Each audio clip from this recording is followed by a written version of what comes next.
May 7, 1945. A commandeered German mansion outside Frankfurt, Germany had just surrendered hours earlier.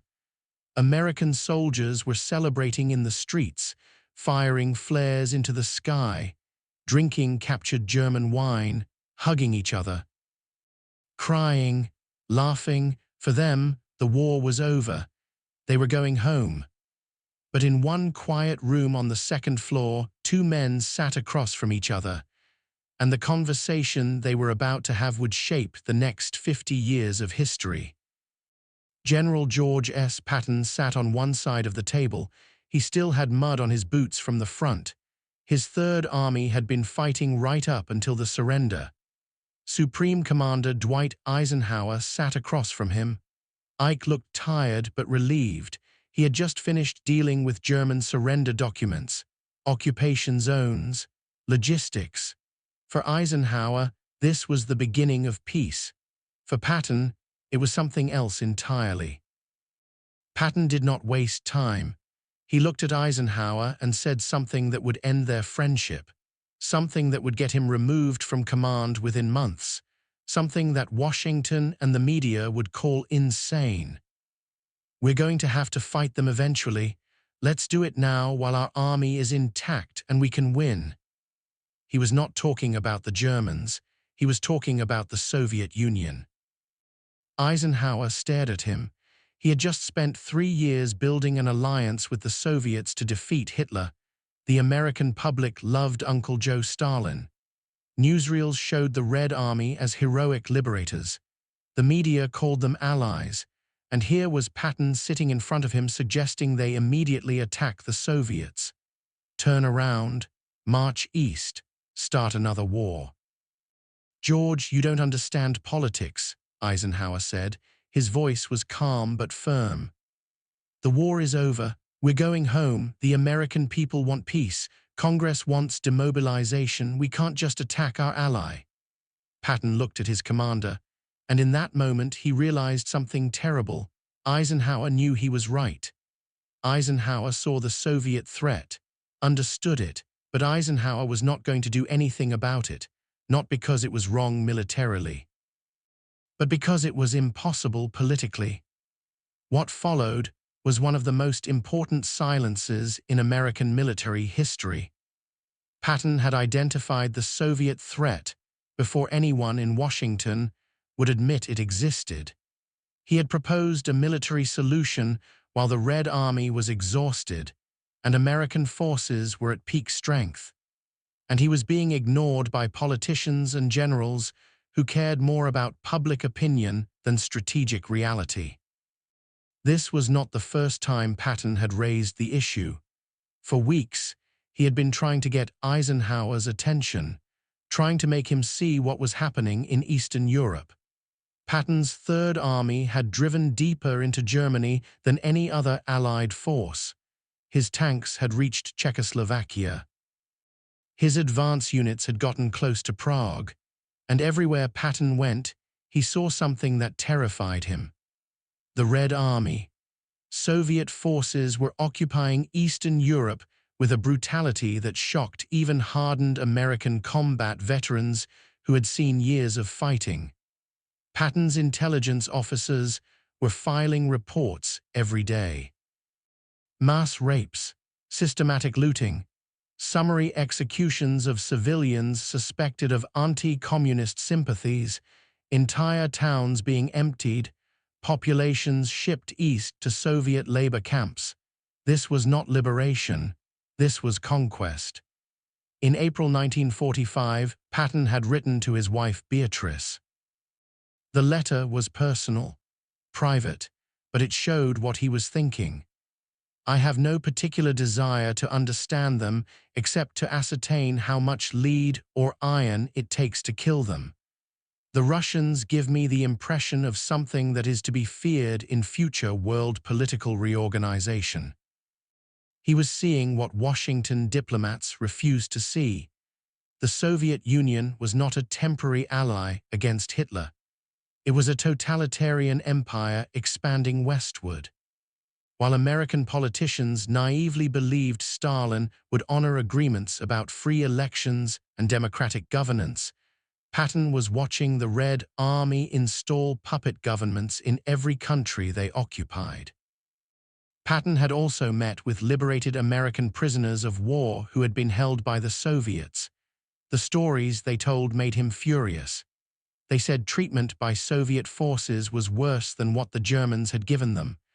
Soviet soldiers had stolen their watches, their boots, their rations. Officers who protested were beaten or shot. These were American servicemen, allies, and the Soviets treated them like enemies. The reports kept coming to Patton's headquarters. Soviet forces were dismantling German factories and shipping entire industrial plants back to Russia. Heavy machinery, railroad cars, anything of value. They were installing communist governments in Poland, Romania, Hungary, Bulgaria, and they were arresting and executing anti-communist resistance fighters. Men who had spent years fighting the Nazis were being shot by the Soviets because they refused to accept communist rule.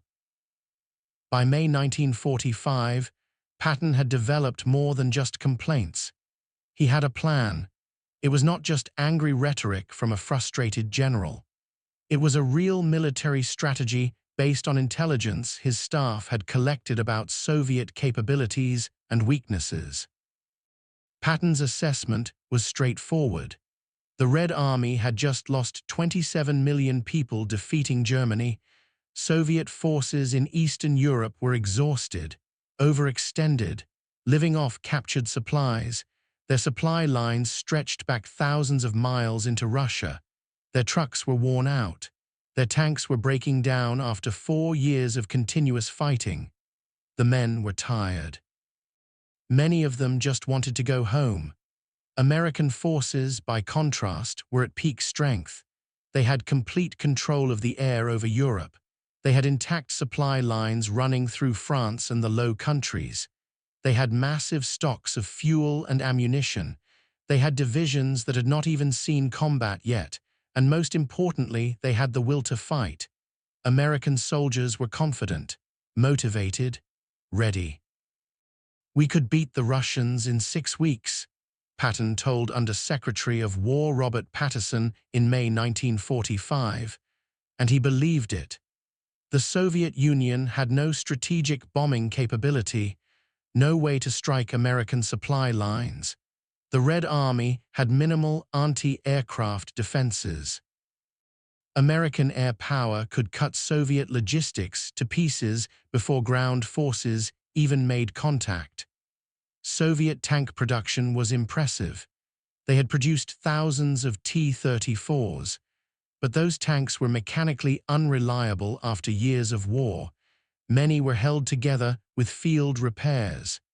American M4 Shermans were not as heavily armored, but they were reliable. They worked, and they were available in overwhelming numbers. Most importantly, Patton argued that Red Army morale was fragile.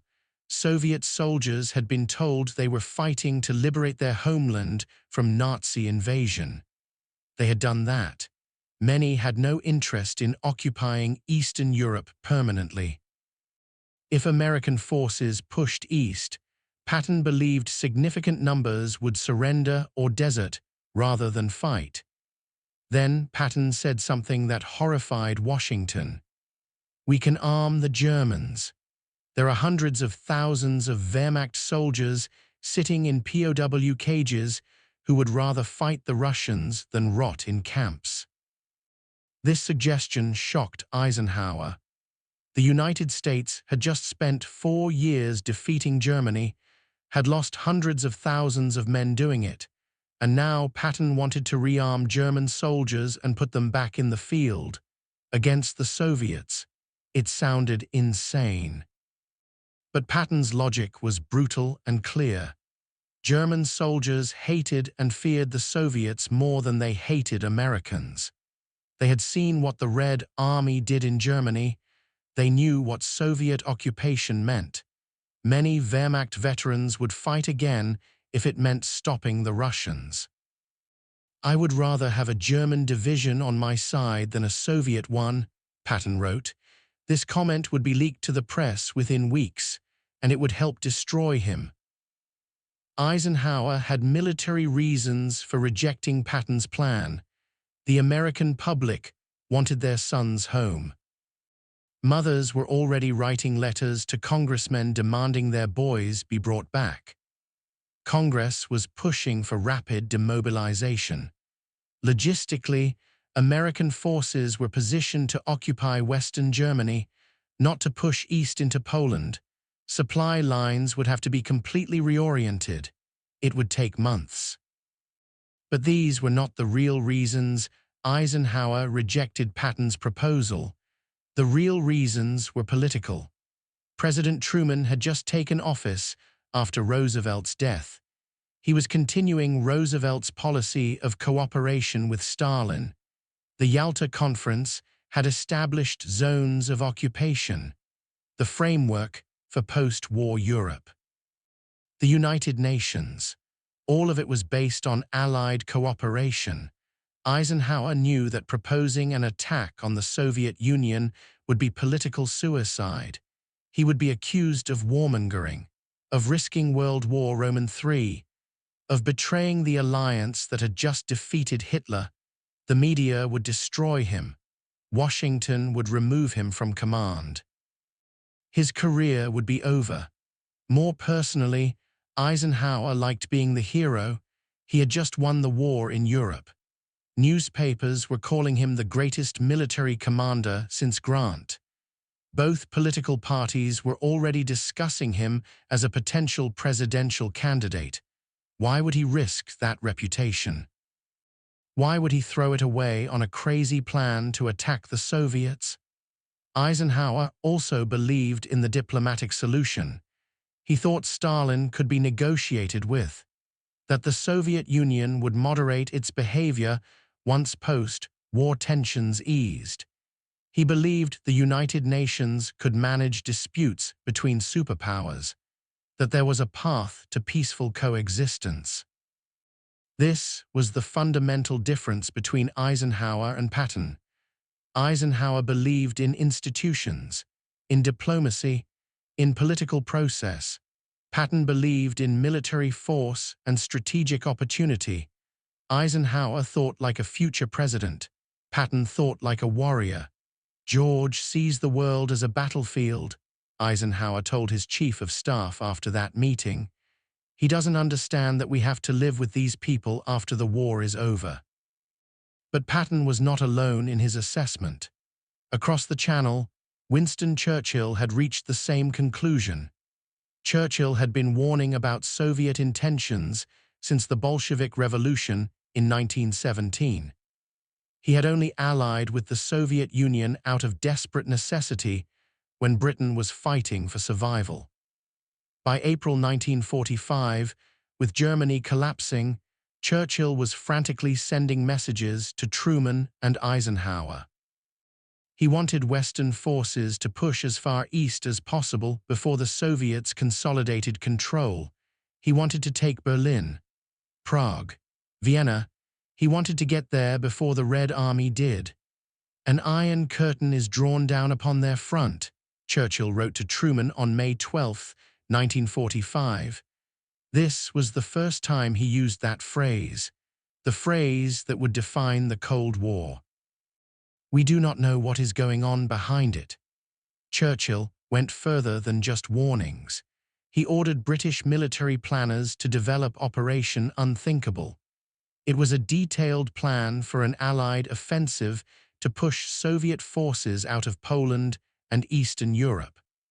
The plan assumed the use of rearmed German units fighting alongside American and British forces.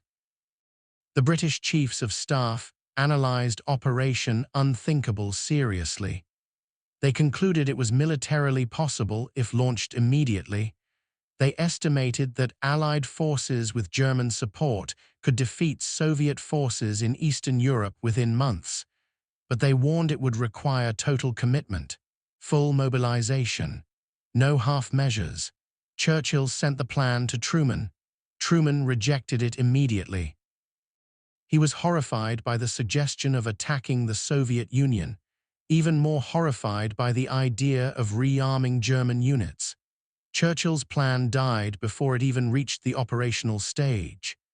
When Patton learned that Churchill had proposed essentially the same strategy, he felt vindicated. At least one man in power understood what they were facing. At least someone saw the threat clearly, but it did not matter. Churchill's warnings were ignored just like Patton's. By May and June 1945, the American press had turned against Patton. During the fighting in France and Germany, journalists had loved him. He was colorful, aggressive, quotable, good for headlines. But after the German surrender, when his comments about the Soviets started leaking, the coverage changed.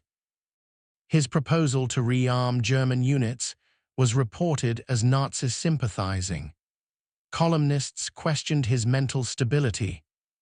Drew Pearson, one of the most influential journalists in America, wrote that General Patton's recent statements about the Soviet Union raised serious questions about his judgment. At a time when the nation seeks peace, Patton seems intent on starting another war. The New York Times ran an editorial saying that Patton's political statements suggest a troubling lack of understanding of diplomatic realities. Time magazine questioned whether his aggressive personality was suited for peacetime command. None of these outlets reported what Patton was actually observing in Eastern Europe. None investigated the Soviet atrocities that his intelligence officers were documenting. The media narrative was set. Patton was a great combat commander who could not adjust to peace. By August 1945, Eisenhower was receiving pressure from Washington to remove Patton from command. The excuse came from denazification policy. At a press conference, Patton had said that requiring all former Nazi Party members to be removed from administrative positions in Germany was idiotic. Many Germans had joined the party for practical reasons, to keep their jobs, to protect their families, not because they believed in Nazi ideology. This Nazi thing is just like a Democrat and Republican election fight, Patton said. He meant that party membership did not always indicate true belief. But the comment was reported as Patton comparing Nazis to American political parties, minimizing Nazi crimes. The reaction was explosive. On September 28, 1945, Eisenhower relieved Patton of command of Third Army. The official reason was his denazification comments, but everyone understood the real reason. Patton would not stop warning about the Soviets, would not stop proposing military action, would not shut up. After being removed from command, Patton spent his final months writing warnings, documenting Soviet actions, trying to get anyone in Washington to listen. His letters from October and November 1945 read like prophecies. Let's keep our boots polished, bayonets sharpened, and present a picture of force and strength to the Red Army.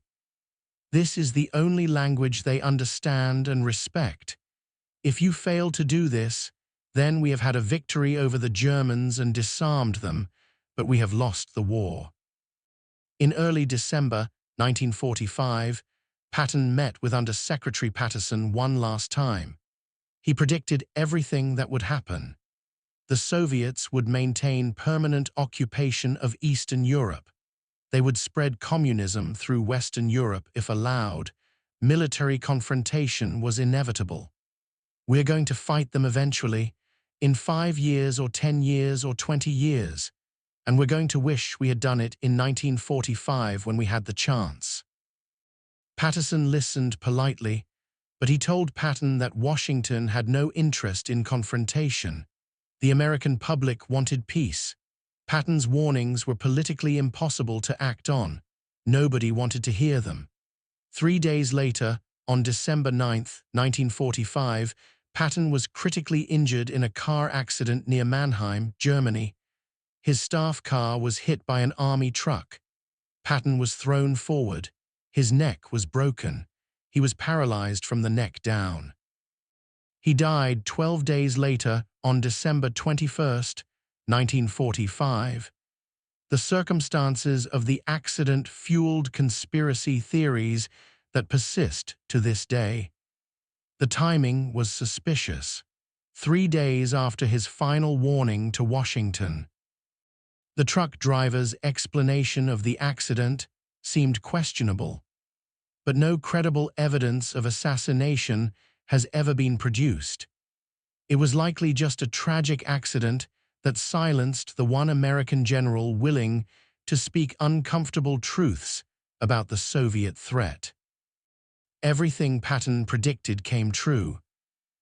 By 1946, Soviet forces had consolidated control over Poland, East Germany, Czechoslovakia, Hungary, Romania, and Bulgaria.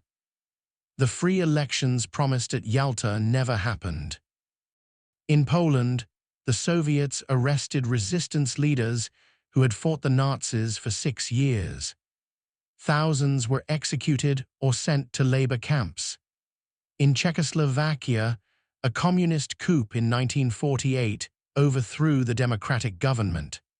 Foreign Minister Jan Masaryk died in a suspicious fall that was ruled suicide. The pattern repeated across Eastern Europe: Soviet occupation, communist governments, elimination of opposition. Between 1945 and 1989, communist regimes in Eastern Europe killed approximately 1 million people. Millions more were imprisoned or tortured. The Iron Curtain that Churchill warned about became permanent. The Cold War that Patton wanted to prevent lasted 45 years, cost trillions of dollars, killed millions in proxy wars around the world. By 1949, the Soviets had atomic weapons. By 1950, confronting communist expansion required the Korean War. Patton's argument had been that May 1945 was the moment to act, while the Red Army was exhausted, while American forces were strong, while the window of opportunity was still open. He was probably right about that window. Whether military action would have succeeded is still debated by historians, but that the window existed is not debatable. For decades after Patton's death, his warnings were vindicated by events. Every prediction he made came true. Every concern he raised proved legitimate. By 1947, even liberals who had supported Roosevelt's policy of cooperation with Stalin had to acknowledge the failure. George Kennan's long telegram described Soviet expansionism in terms that echoed Patton's 1945 warnings almost word for word. The Truman Doctrine committed the United States to containing Soviet expansion. But containment meant accepting Soviet control of Eastern Europe as permanent. It meant fighting limited wars in Korea and Vietnam instead of decisive action in 1945. It meant 45 years of Cold War that Patton believed could have been avoided. Conservative critics have cited Patton as a prophet who saw the truth while politicians chose appeasement. Douglas MacArthur, who faced similar conflicts with Truman during the Korean War, wrote that Patton understood communism had to be confronted militarily. His removal was a tragedy for which we are still paying the price. Ronald Reagan cited Patton's warnings during his 1980 presidential campaign. Reagan advocated military strength and confrontation with what he called the evil empire in terms that Patton would have recognized. When the Berlin Wall fell in 1989 and the Soviet Union collapsed in 1991, Many conservatives argued that if Patton had been listened to in 1945, Eastern Europe could have been liberated 45 years earlier. Millions of lives could have been saved. The Cold War could have been avoided entirely. The question is not whether Patton was right about the Soviet threat. History answered that question. The question is whether his proposed solution would have worked, and whether it should have been attempted. Those questions are still debated. Military historians argue both sides. Some say an offensive in 1945 could have pushed the Soviets back and prevented communist control of Eastern Europe. Others say it would have bogged down into another long war with unacceptable casualties. What is clear is that Patton identified the Soviet threat before most American leaders would acknowledge it. He proposed a military solution when one was theoretically possible, and he was silenced for having the courage to speak uncomfortable truths that politicians did not want to hear. George S. Patton died on December 21, 1945, at age 60. He was buried at the American Cemetery in Luxembourg alongside soldiers of his Third Army. He had requested to be buried among his men. In death, Patton became a symbol.